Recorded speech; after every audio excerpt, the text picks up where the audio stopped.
Assalamualaikum warahmatullahi wabarakatuh. Alhamdulillah hari ini kita mendapatkan kehormatan bisa bertemu dan berbincang-bincang dengan seorang tokoh masyarakat, ulama besar, dan juga cendekiawan muslim. Beliau adalah Profesor Dr. Kiai Haji Nasaruddin Umar, MA.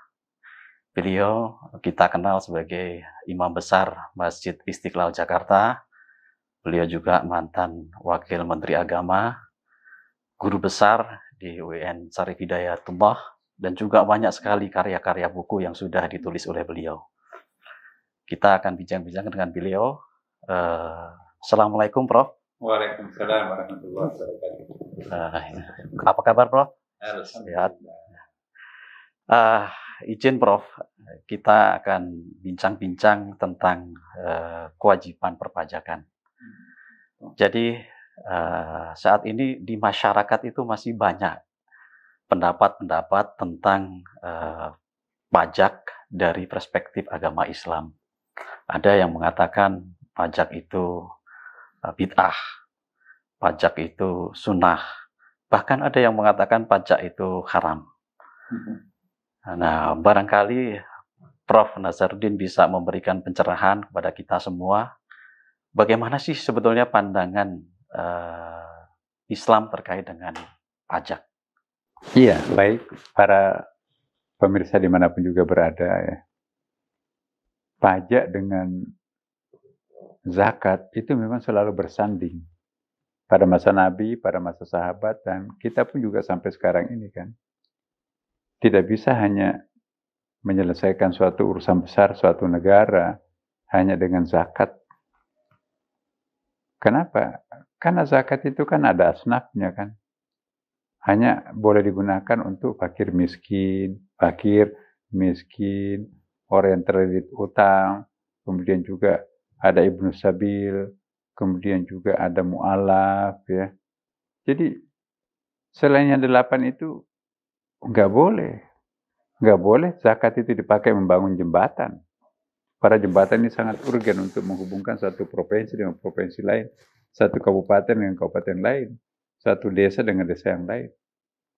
Ya, bagaimana tuh? Nah, zakat juga tidak bisa diberikan kepada mereka-mereka yang, mohon maaf, non-muslim. Pada kita kan negaranya negara plural. Ya, dengan demikian, memang kita perlu pundi-pundi lain selain zakat, dan juga pada masa Nabi itu ada. Apa yang disebut dengan jizyah. Jizyah itu adalah, ya kayak sekarang pajak. Misalnya, pelaksanaan jizyah pada masa Nabi. Pada masa Nabi itu kan ada kabilah besar, ada kabilah kecil. Kabilah besar itu nanti menjadi memproteksi kabilah kecil. Jadi tidak boleh sembarangan mencaplok kabilah-kabilah kecil, sebab ada protektornya. Maka itu disebut dengan semacam, kalau kita ini negara protektorat ya kan, ada yang proteksi. Tentu dari pihak kabilah kecil itu ada cost-nya. Saya loh bertanggung jawab untuk Anda tidak tercaplok oleh kabilah lain. Maka Anda harus bayar kepada kami. Biaya pajak itulah namanya jizyah. Ya, cost pengamanan wilayah Anda tidak akan diganggu oleh orang lain. Anda pun juga tidak akan dijajah oleh orang lain. Penghasilan pendapatan Anda pun juga silahkan mainkan sendiri, ya.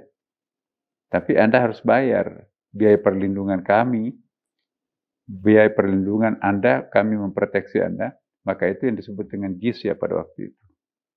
Nah, kalau kita analogikan sekarang ini kan, pajak itu luar biasa. Nggak ada Indonesia tanpa pajak. Itu kalau boleh saya mengatakan begitu.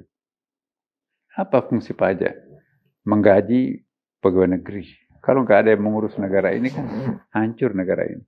Kalau negara itu hancur, maka tidak mungkin kita bisa melakukan kegiatan sholat tarawih berjamaah yang rapi, tidak mungkin kita bisa melakukan sholat jamaah Jumat Merdeka, jadi kita nggak mungkin bisa melakukan kegiatan-kegiatan kepondokan, mungkin nanti akan muncul kekacauan seperti negara-negara Arab sana itu, Afghanistan, tiada hari tanpa penyerangan. Nah, dengan adanya pajak, maka pajak itulah nanti yang akan menggaji seluruh polisi, tentara, pegawai negeri, ASN. Itu juga yang nanti akan membangun kantor, membangun IT, sehingga negara ini bisa terkelola dengan baik. Dengan demikian, tanpa pajak itu nggak mungkin negara ini bisa berdiri.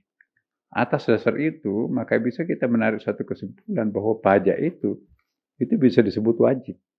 Kalau menurut saya, pajak itu wajib, baik sebagai warga negara maupun juga sebagai umat Islam. Kalau begitu ada kewajiban ganda, ya apa yang salah kalau kewajiban ganda? Pada masa Nabi itu kan keharusan ganda itu banyak. Selain bayar zakat, juga dianjurkan sedekah, ada infak, ada jariyah, ada humus, ada urus, ada juga hibah, ada wasiat, ada wakaf, ya kan? Di samping itu juga ada pai, ada lukata, ada lagi yang disebut dengan diat, denda, ya, ada dam, ada yang non uang yang lainnya seperti ada kurban, ya, untuk beri makan kepada fakir miskin berupa protein itu kan.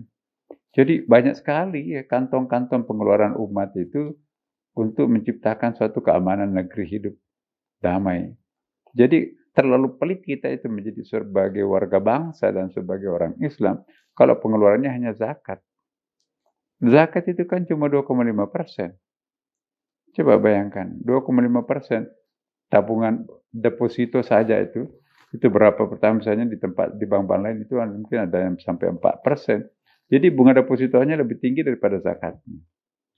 Nah kalau kita lihat misalnya mohon maaf ya di negara-negara lain ada yang sampai 40%, misalnya Hizmet di Turki itu. Ya, itu ormas ya di Turki itu 40% keuntungannya itu. Nah kalau kita cuma 2,5%, itu pun juga kadang-kadang nggak dibayarkan kan. Beli sarung palekat dibagi-bagi kepada keluarganya, itu kan juga itu lebih sedekah. Nah kembali lagi ya bahwa menurut saya, pajak itu sangat-sangat penting artinya untuk tegaknya sebuah negara, apalagi Indonesia. Tanpa pajak, kita nggak mungkin berdiri sebagai sebuah negara yang kokoh bangsa. Nah, kullu ma la yatimul wajib illa bihi fa wajibun. Kita kan wajib untuk menegakkan negara.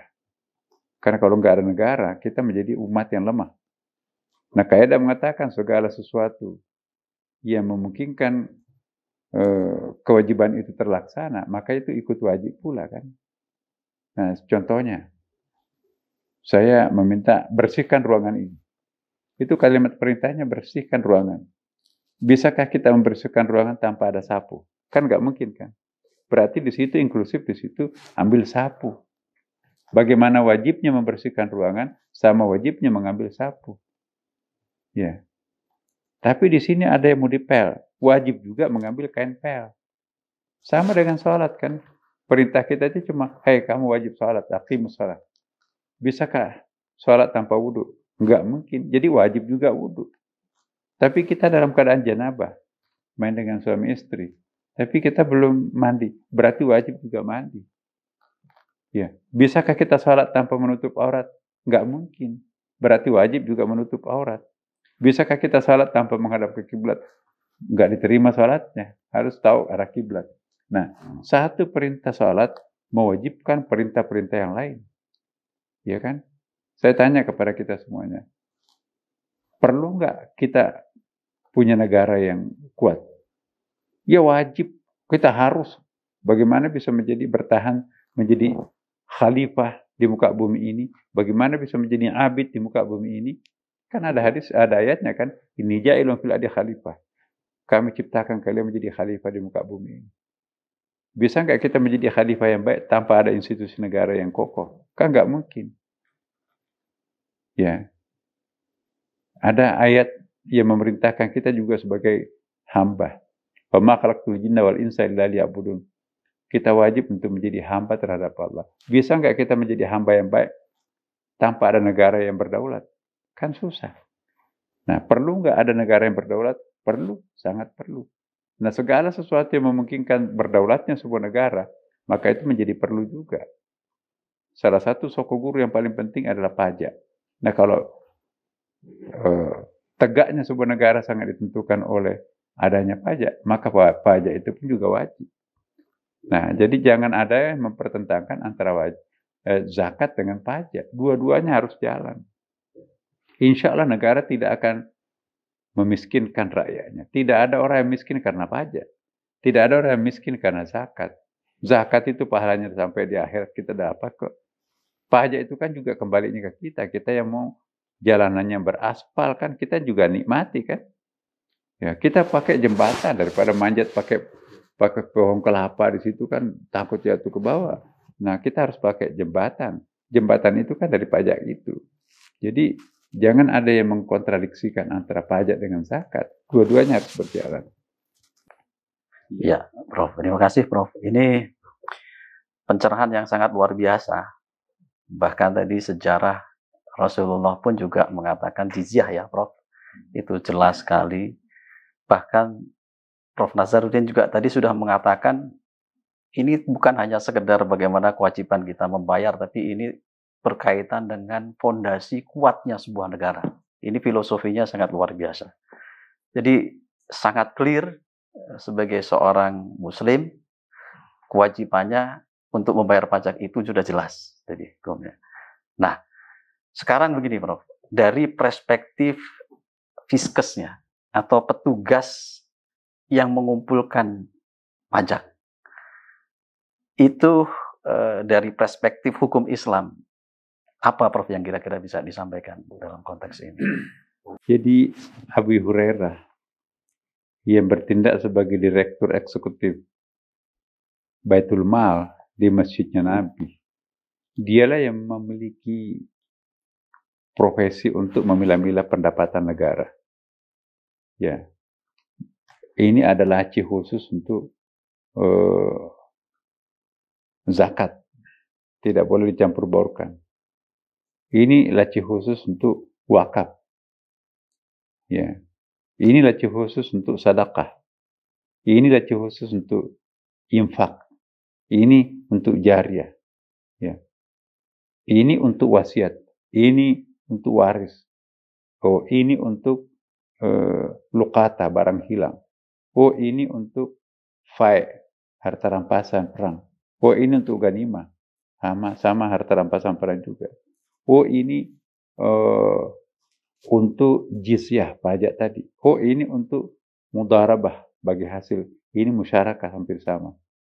Oh, ini untuk kafarah, denda pada saat orang berhubungan suami istri di siang Ramadan. Oh, ini dam. Ya, ini denda kalau melakukan pelanggaran haji misalnya.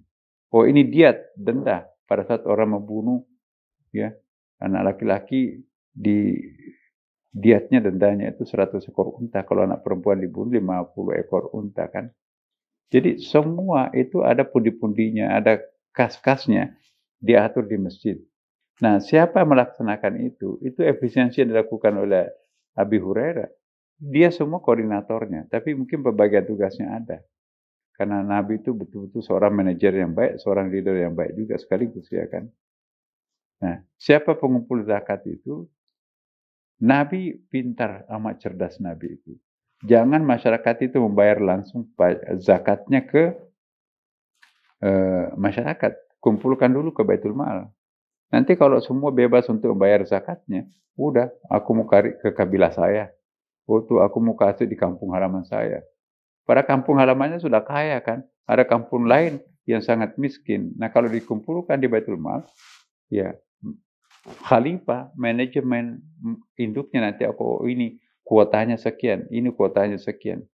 Tentu juga kita kembalikan sebagian karena di mana hak zakat itu kita kumpulkan, di situ juga harus ada pembelanjaan ya kan. Tapi jangan salah.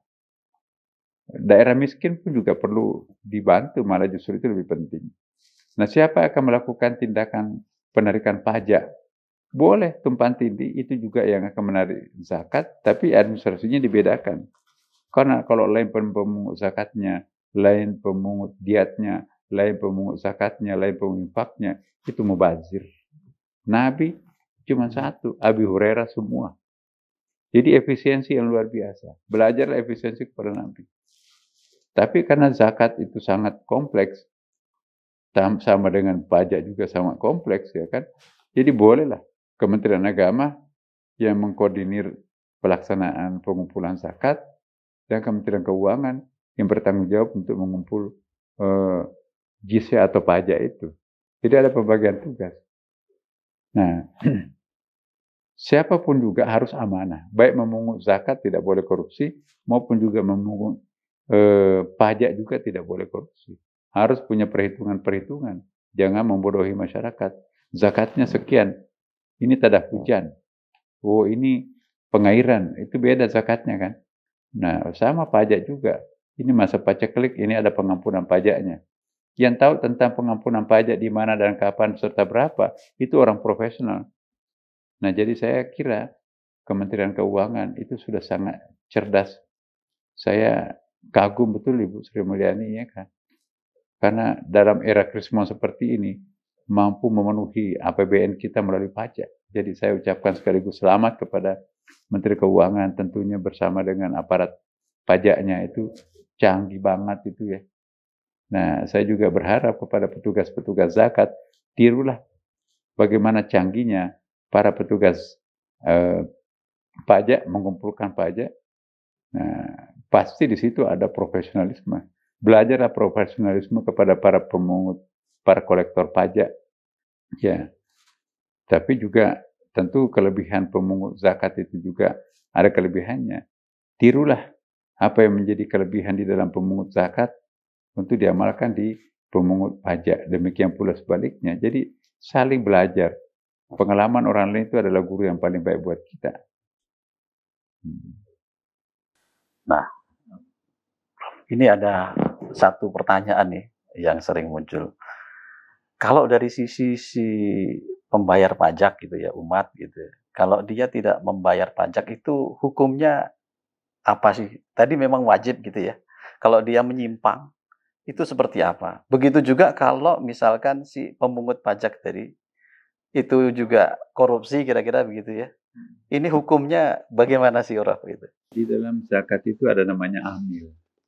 Amil itu bahasa Arab dari kata amil, ya'malu amilun. Amil itu adalah bukan fa'il. Kalau fa'il itu cenderung pekerjaannya sembrono, tidak profesional. Tapi kalau amil itu profesional. Jadi yang harus mengelola zakat itu adalah amil zakat, bukan fa'il zakat. Kalau fa'il zakat itu sembrono. Tapi kalau amil itu, semua kata-kata amilah dalam Quran itu konotasinya positif. Ya illal ladzina amanu wa amilus solihati. Jadi amal itu terkait dengan amal saleh. Ya. Tapi kalau amil, kalau fa'ala itu negatif. Alam tara kaifa fa'ala rabbuka bi ashabil fil. Tidakkah kalian melihat perbuatan Tuhanmu? Ya, perbuatan yang menyiksa penduduk, ya menyiksa pasukan ashabul fil ya kan? Nah, jadi af'al itu cenderung negatif.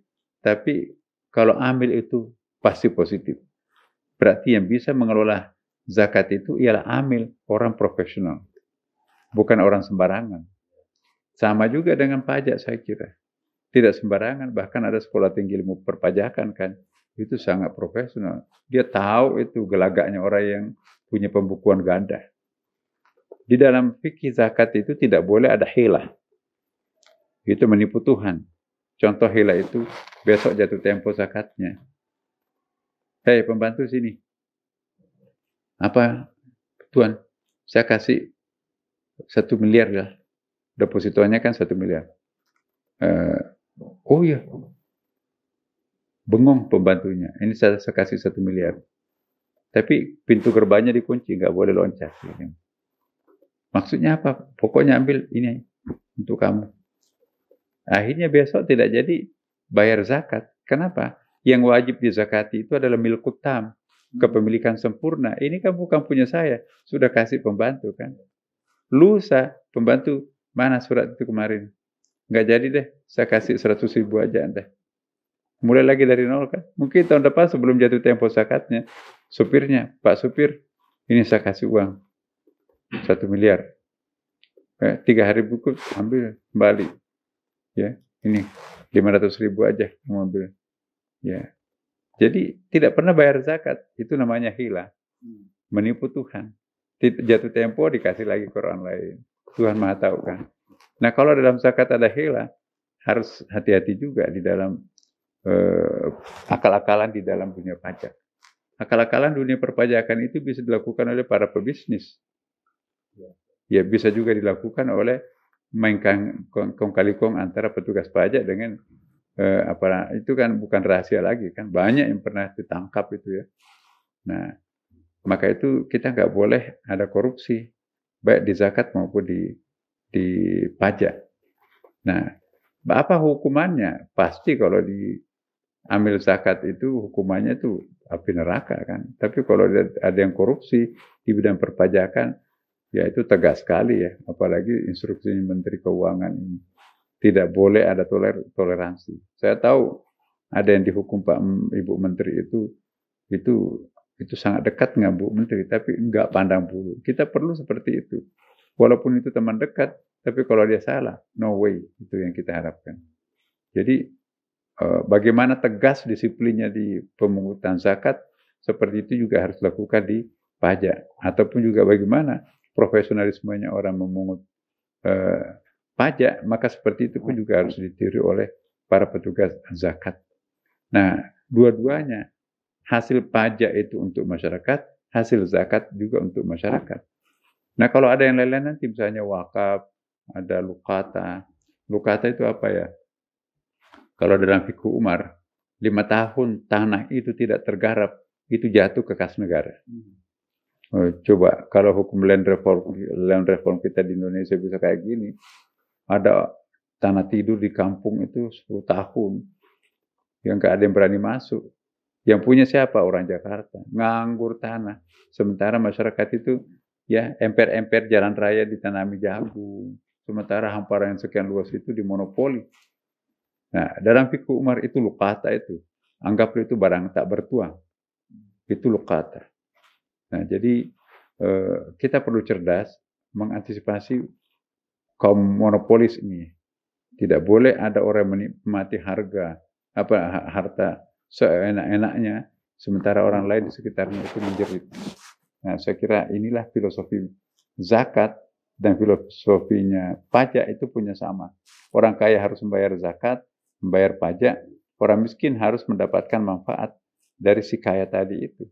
Nah, kalau orang miskin merasakan manfaat dari orang kaya melalui zakat dan melalui pajak, pasti tidak akan ada kecemburuan sosial.